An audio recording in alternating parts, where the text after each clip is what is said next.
श्री अनंता मधुसराम कृष्णाने मुकी घास खाता करावा विचार, कशासाठी मी हे अन्न सेवनार, माझ्या हातून घडू दे शुभक्त सेवा, म्हणूनच मिळवी शक्तिमुक्ती देवा. आमच्या प्रेमाताई घरत, म्हणजे त्यांचं माहेरचं आडनाव भोईर आहे, नंतरचं आडनाव घरत आहे, त्यांच्याकडून हा आपला अन्नदानाचा लाभ आहे. त्याचा आम्ही मोठ्या अंतःकरणाने स्वीकार करत आहे.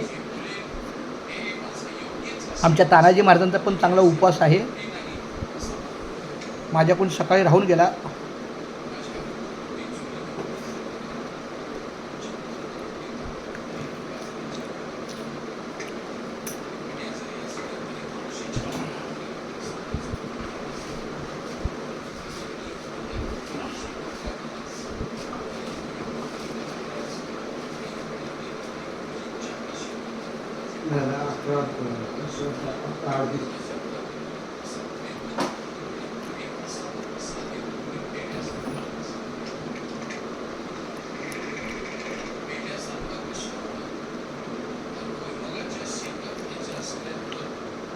वा, प्रेमाताईंना धन्यवाद. रामकृष्ण हरी.